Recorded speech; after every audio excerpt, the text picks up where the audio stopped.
స్నేహితులారా,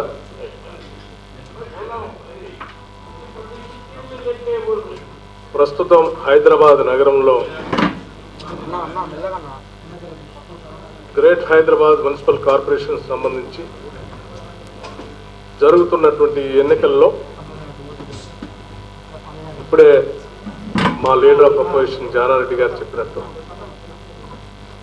MIM party, TRS party, BJP party, TDP party ఈ నలుగురు కూడా ఒక రకమైనటువంటి అండర్ కరెంట్ అవగాహనతో ముందుకు పోతున్నటువంటి పార్టీలుగానే మేము చూస్తా ఉన్నాం. మరీ ముఖ్యంగా టిఆర్ఎస్ పార్టీ, ఎంఐఎం పార్టీ విచ్చలవిడితనంగా అధికార యంత్రాంగాన్ని వారి రాజకీయ లబ్ధి కోసం, ఆ పార్టీల అవసరం కోసం యావత్ యంత్రాంగాన్ని వాడుకోవటం చాలా బాధాకరమైనటువంటి అంశంగా మేము భావిస్తూ దీన్ని తీవ్రంగా కూడా ఖండిస్తూ ఉన్నాం. ఎన్నికల్లో పోటీ చేసేటువంటి అభ్యర్థుల్ని, సాక్షాత్తు ఎన్నికల్లో పోటీ చేసేటువంటి అభ్యర్థిని ప్రభుత్వ యంత్రాంగానికి సంబంధించినటువంటి పోలీసు వ్యవస్థ ప్రొటెక్షన్ ఇచ్చి కాపాడవలసినటువంటి వ్యవస్థ నేరుగా అరెస్ట్ చేసి పోలీస్ స్టేషన్లో కూర్చోబెట్టి, కాంగ్రెస్ పార్టీకి సంబంధించిన అభ్యర్థిని పోలీస్ స్టేషన్లో కూర్చోబెట్టి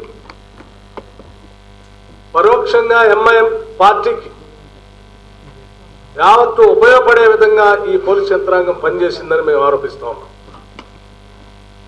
దాంట్లో భాగంగానే గౌస్ని అరెస్ట్ చేసి పోలీస్ స్టేషన్లో కూర్చోబెట్టాం.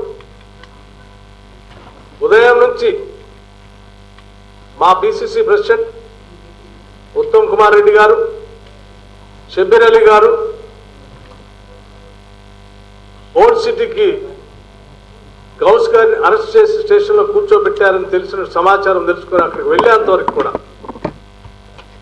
అన్ని పోలింగ్ బూతుల చుట్టూ అసదుద్దీన్ ఓవైసీ గారు దాదాపు 100 మంది రౌడీ మూకలను వెంటబెట్టుకొని మోటార్ సైకిళ్ళ మీద అన్ని బూతుల చుట్టూ తిరుగుతూ అక్కడ ఉన్నటువంటి మిగతా రాజకీయ పార్టీలకు సంబంధించిన అభ్యర్థులందరినీ భయభ్రాంతులు చేస్తూ ఓటింగ్ జరుపుకుంటూ ఉంటే కూడా పోలీస్ యంత్రాంగం కానీ, ఎలక్షన్ కమిషన్ వాళ్ళు కానీ ఎటువంటి చర్యలు తీసుకోకపోవటం చాలా బాధాకరంగా భావిస్తా ఉన్నాం.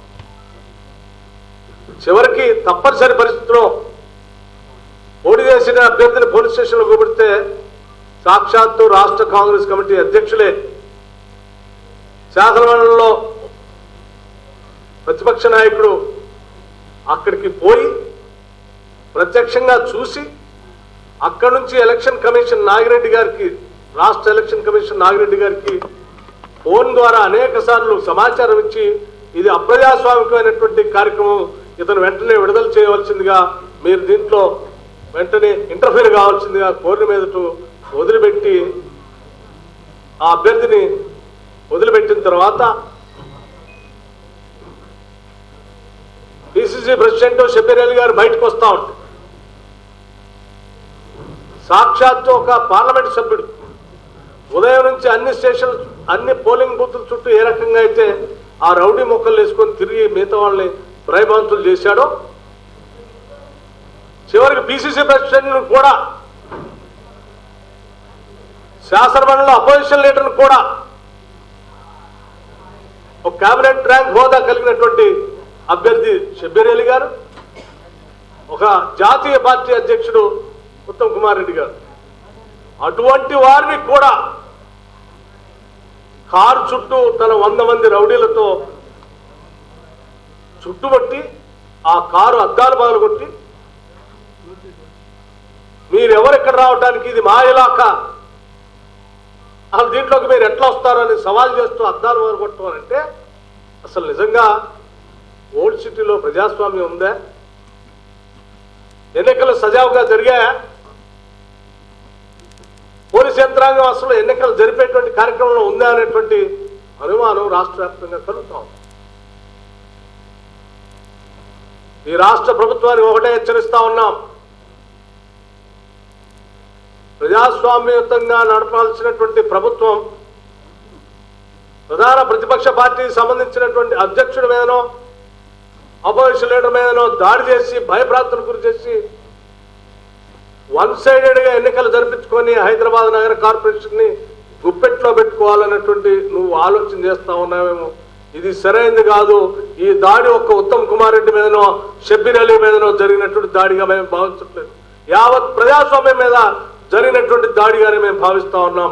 కాంగ్రెస్ పార్టీ చూస్తూ ఊరుకోవడానికి సిద్ధంగా లేదు. ప్రజాస్వామ్యాన్ని కాపాడటం కోసం ఏ స్థాయికైనా ముందుకు వెళ్ళటం కోసం కాంగ్రెస్ పార్టీ ఆలోచన చేస్తా ఉంది.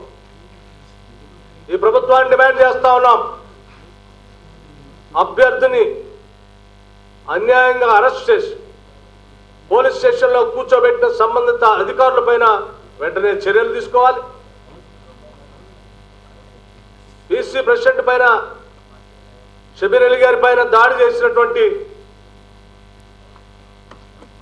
అసదుద్దీన్ గారి పైన ఆయన పక్కన ఉన్నటువంటి వందలాది మంది రౌడీల పైన కేసులు పెట్టి చట్టపరంగా చర్యలు తీసుకోవాలి. అలాగే ఉదయం నుంచి సాయంత్రం వరకు ఎలక్షన్ కోడ్ని వైలేట్ చేస్తూ వందలాది మందిని బుల్లెట్ మోటార్ సైకిల్ మీద తిప్పుకుంటూ అనేక బూతుల దగ్గర వన్ సైడెడ్గా రిగ్గింగ్ చేసుకోవడం కోసం ప్రయత్నం చేసిన అన్ని బూతుల దగ్గర వీళ్ళ మీద ఎలక్షన్ కోడ్ అనుగుణంగా చట్టపరంగా కేసులు పెట్టి శిక్షించాలి. అన్ని బూతుల్లో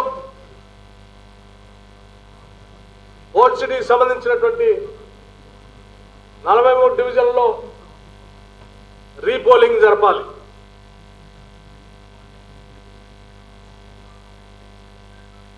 దీనికి సంబంధించి ఎలక్షన్ కమిషన్కి పార్టీ పరంగా మేము రాతపూర్వకంగా కూడా విజ్ఞప్తి చేయబోతా ఉన్నాం.